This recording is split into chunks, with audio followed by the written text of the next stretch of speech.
Биздин каналга жазылып, акыркы болуп жаткан жаңылыктарды билиңиздер. Ырчы Анжелика ооруканадан чыгат. Бул тууралуу ырчы айым жеке баракчасына жазып чыкты. 2,5 жумадан бери жакшы каалоо тилектерин айтып жаткан инста досторума, алыс жактан келип баталарын берген инсандарга рахмат. Туугандарыбызга, курбу досторума, жүрөгүмдө ар бириңиздердин мээримиңиздер калды. Өзгөчө биз жаткан оорукананын жааматына 1000ге жакын адамга тажабай палатамды көрсөтүп берип жатышты. Эртең буюрса үйгө деген билдирүүсүн кечээ жазган. Муфтияттын жетекчилиги зыяратчылар кошкон акчаны жеке каржы мекемелерине 100 миллион сомдон ашык суммадагы насыя кылып берип, ай сайын пайыздык төлөмдөрдү өз максатында жумшап турган. Бул туурасында УКМКнын маалымат кызматынан кабарлашты. Каржылык операциялар ачыкка чыккандан кийин муфтияттын жетекчилиги УКМК кызматкерлерине табылган фактыларды жашырып, кошумча тергөө иштерин токтотуу үчүн $100 000 парасын уштаган деп айтылат маалыматта. Кече 9 февралда бул факты сотко чейинки өндүрүшкө Кылмыш жаза кодексинин 328 3 бөлүгү өзгөчө ийри өлчөмдө пара берүү боюнча кылмыш жана жоруктардын бирдиктүү реестерине катталган. Ошол эле күнү муфтияттын башкы эсепчиси ЖБ УКМК кызматкерлерине пара берип жатып кармалып, УКМКнын убактылуу тергөө жайына киргизилди деп айтылат маалыматта. Аталган комитеттен бул иш боюнча тергөө жүрүп жаткандыгын кошумчалады. Бишкек мэринин милдетин Бактыбек Кудайбергенов аткарып турмай болду. Бул тууралуу өкмөттүн маалымат кызматы кабарлады. Билдирүүдө тиешелүү буйрукка премьер-министр Улукбек Марипов кол койгону айтылат. Өкмөт башчы дагы бир чечими менен кече 9 февралда аталган кызматка Эрмек Нургазиевди дайындоо боюнча буйругу жокко чыгарылды. 9 февраль күнү Балбак Түлөбаев кызматтан кетип, анын ордуна Эрмек Нургазиев келген. Бирок коомчулуктун сынынан кийин президент Садыр Жапаров да пикирин билдирип, Нургазиевдин айрым алешем аракеттеринин бети ачылган. Бактыбек Кудайбергенов быйыл 59 жашка чыгат. 2015-2017 жылдар аралыгында өкмөттүн Чүй облусундагы өкүлү болуп иштеген. Кыргызстан мусулмандар дин башкармалыгынын муфтии Максатбек Ажы Токтомушев кызматтан кетти. Бул тууралуу ошол чөйрөдөгү ишенимдүү адамдар кабарлады. Эскерте кетсек, бүгүн УКМК Кыргыз мамлекеттик диний башкармалыгынын кызматкерлери зыяратчылардан түшкөн акчаны жеке кызыкчылык үчүн пайдаланганын ачыкка чыгарып, мекеменин эсепчисин кармаган. Атайын кызмат тараткан билдирүүдө муфтияттагылар ишти жаап жашыруу үчүн $100 000 парасын уштаганы да айтылат. Максатбек Токтомушев аталган кызматка 2014 жылы дайындалган.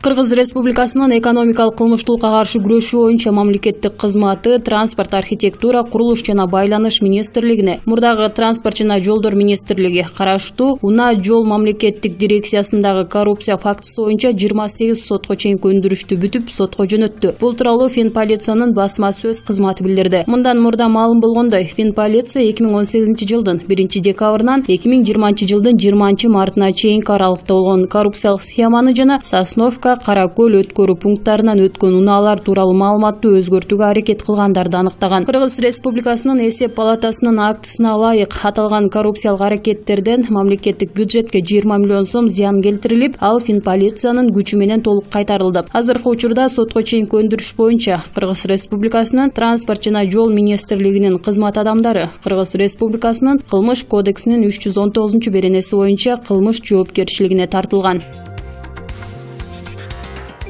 Конституцияны жаздык деген машаяктар президенттин ыйгарым укуктарын, милдеттерин жана жоопкерчилигин аныктоодо чаар баштык кылышыптыр. Эмне үчүн президенттик башкарууга өтүү зарыл дедик эле. Анткени бир киши милдетти алсын, ошол киши жооп берсин деген аргумент болгон. Бирок жарыя болгон долбоордо ошол жоопкерчилик дегендин жыты да жок. Эгерде жогорку кеңеш өкмөттүн иши канааттандырарлык эмес десе, анда президент өкмөттүн жоопкерчилигин карайт дейт. Ошол эле жерде президент аткаруу бийлигин башкарат, анын башында турат деп турат. Эми муну кандай түшүнсө болот? Президент аткаруу бийлигинин башында турат, бирок иштин натыйжасына такыр жооп бербейт деп эле жазылып турбайбы бул долбоордо? Эмилбек Каптагаев.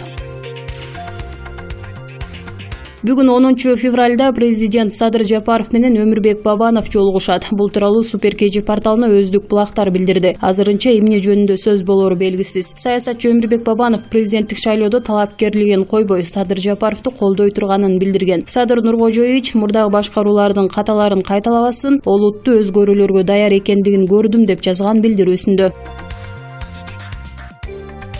Мэрликке кимиңер келбегин эскертип коеюн. Силерди касса эле ичкен жегениңер былтыйып чыга түшөт деп жазып чыкты Нурлан Мотуев өзүнүн социалдык баракчасына. Жүгүргөн калат, буйруган алат деген ошол. Кечээ бошоп калган Бишкек мэрлигине кимдер гана өзүн койгон жок, кимдерди гана көрсөтүшпөдү. Мырзахматов, Тулеев, Асанбеков, Атүгүл оор дем алган Человек с тяжелой энергией, Сарбашев деген эскилерден баштап, Осмонов, Тагаев, дагы башка белгисиздер өздөрүн сунуштап жибергенден да уялышпады. Мэрликке кимиңер келбегин эскертип коеюн. Силерди касса эле ичкен жегениңер былтыйып чыга түшөт. Жок эле дегенде 100 000 сомдук растрата чыгат. А это уже крупная сумма, уголовное дело. Так что Бишкектеги менин объектилериме сайылам деп ойлобогула. Дорога вам обойдется, дейт Нурлан Мотуев. Эске сала кетсек, 2 күндөн бери талашка түшкөн Бактыбек Кудайберген Бишкек шаарынын мэринин милдетин аткаруучу болуп дайындалды. Аталган чечимге Кыргыз Республикасынын премьер-министри Улукбек Марипов кол койгон. Премьер-министр Улукбек Мариповдун башка чечими менен Эрмек Нургазиев Бишкек шаарынын жаңы мэри шайланганга чейин мэрдин милдетин аткаруучу катары дайындоо тууралуу чечими жокко чыгарылды. УКМКнын коррупцияга каршы кызматы контрабандалык жол менен алтын, зер буюмдарды алып келе жаткан 40 жаштагы жаранды колго түшүрдү. Бул тууралуу атайын кызматтын коомчулук менен байланыш бөлүмү кабарлады. Кечээ 9 февралда шектүү Манас эл аралык аэропортуна абак аттам аркылуу чет өлкөдөн келип, бажы текшерүүсүнө кирбей өтүүгө аракет кылган. Чет өлкөдөн келип, бажылык каттоодон буйтап өтүүгө аракет кылган учурда УКМК кызматкерлери кармалган. Жүктөрдү текшерүү учурунда жалпы салмагы 17 килограммдан ашык, баасы 53 миллион сомду түзгөн алтын буюмдар табылды деп айтылат маалыматта. Бул факты тышкы экономикалык чөйрөдөгү коррупцияны аныктоо жана бөгөт коюу боюнча жүргүзүлүп жаткан иш-чаралардын алкагында ачыкталган. Учурда сотко чейинки өндүрүштүн алкагында тийиштүү ыкчам тергөө иш-чаралары жүргүзүлүп жатат. Бишкек шаарынын мурдагы мэри Албек Ибраимовго коррупция беренеси боюнча айып тагылды. Бул тууралуу башкы прокуратуранын басма сөз кызматынан билдиришти. Башкы прокуратура Манас эл аралык аэропорту ААКтын мурдагы директору Эмир Чукуевго карата ачылган иши боюнча сотко чейинки өндүрүштүн алкагында Албек Ибраимовдун ошол учурда Бишкек шаарынын мэри жана Манас эл аралык аэропортунун директорлор кеңешинин төрагасы кызматында болуп туруп, Ката аба жолдору ва тасмачылык түрк компаниясын жана чет элдик компаниянын эл аралык жүк ташууларына мыйзамсыз жеңилдик берүү жолу менен пайда көргөн аэропорттун кызмат адамдарын колдогону аныкталганын кабарлайт. 2021-жылы 8 февралда тергөө органдары тарабынан Кыргыз Республикасынын жазык кодексинин 319 беренеси коррупция боюнча сырттан айыпталды деп айтылат маалыматта. Белгилей кетсек, мурдагы мэр Албек Ибраимовго издөө жарыяланган. Ал Бишкекте мектеп курулушундагы коррупция үчүн айыпталган. Ошондой эле Дастан ишканасындагы каражатты коромжу кылганы, муниципалдык жерди берүүдөгү коррупция боюнча күнөөлүү деп табылып 15 жылга кесилген.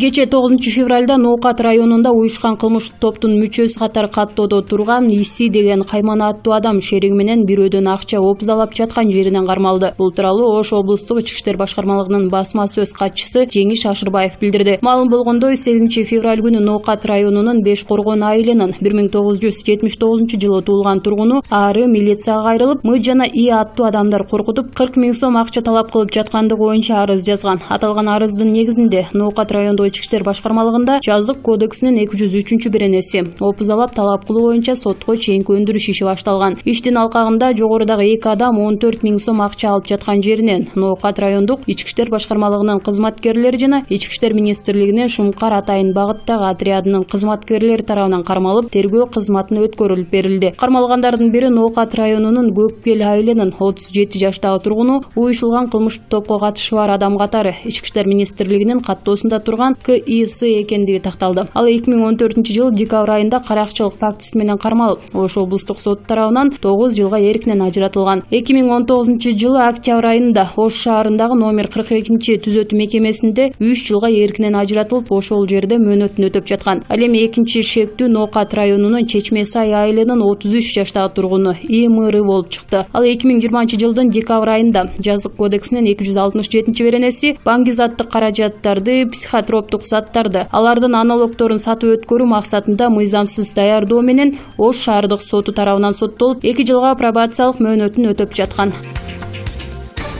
Биздин каналга жазылып, акыркы болуп жаткан жаңылыктарды билиңиздер.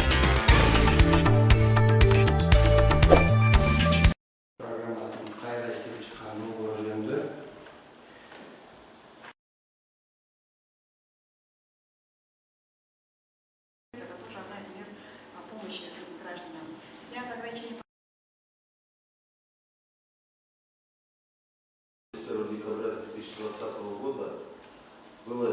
Там доступный остаток 650 миллионов, примерно доступный остаток. На текущих счетах информация очень сильно отличается. И, как уже озвучила, бюджетные средства и возможности ограничены. Вот. Динамика снижения процентных ставок по государственным стратегическим кредитам. Как раз өздерінің социалдық тармақтарды қызмет Құрылышын алып барса деген ұсынушыдан. Бирок источник финансирования возврат за который через 10-15-20 лет будет вести Министерство финансов и правительство. мұны азыр егерде госқойдан Oluşan, zıdırı tatlı bir